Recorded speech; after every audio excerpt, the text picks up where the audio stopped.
Hello there. Welcome to tea time, first tea time, or joining me for the first time and having tea. I do love my beverage of hot tea, and I love these yogi teas. So part of this is sharing with you a quote from my tea, and this quote is, "Give happiness, and you will end up happy." And I love that, right? Who doesn't want to feel happy? Which is a great segue for what I wanted to talk about today, this idea of tea. So, with tea, TEA, thoughts, emotions, and actions, the way that we think about something invokes emotion around it and leads to either activity or inactivity. Most of us, however, don't start from the T, we go to E. We are instantly emoted to something, which then causes action or lack thereof. So, part of the work that I would like us to do today is really challenging ourselves in that idea of mindfulness to bring up and challenge, how are we thinking about this? Is this my thought process? Is this a learned thought process? Is it my husband's? Is it societal? Is this truly the way that I think, right, that T, about this issue? Which then I can align my emotions appropriately to truly how I think about it, in hopes that the actions that I take will line up with my thought process, my emotions, and my actions, which creates that level of balance that we're all looking for. Yeah. So let's give an example. I'm trying to do something not quarantine because I just, all things Corona. Bye, Felicia. Um, Organizing. I get giddy, like not okay, the amount of excitement that I get organizing things. So I am gonna, let's see, let's lean over here so you can see up here, Michelle's. What you can't see is those are all labeled, right?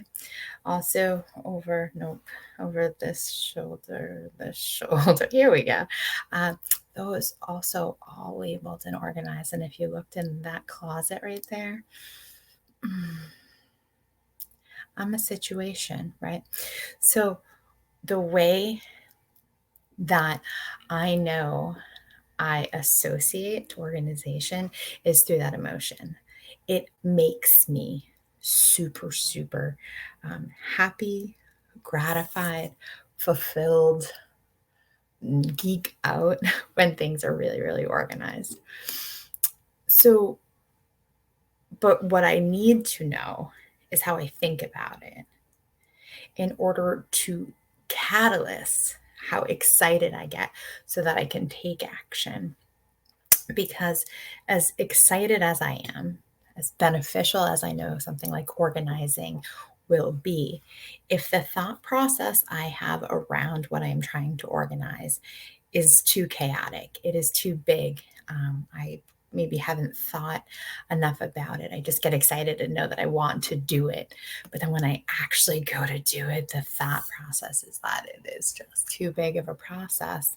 The likelihood that I'm going to take the action that aligns with what I want is very unlikely.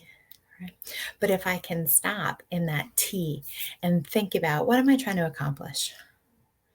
Trying to accomplish organizing my office.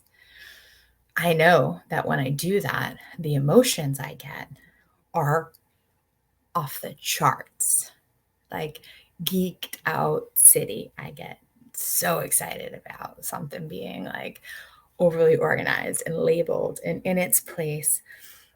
And that action gets me to do more of that. Right. And so if I can stop around my thought process, understand why this is so important, um, think about, do I have the things I need to organize? Do I have the time to invest in what it is that I'm looking to organize? And is it equal to the excitement? I'm likely going to take that action necessary to get that particular task done, right? So my thoughts drive my emotions, drive my actions. And if I can align all three, then it is the recipe for the perfect tea time. Amanda Rack with the Compass Consulting Group, and I am cheering you on, guys.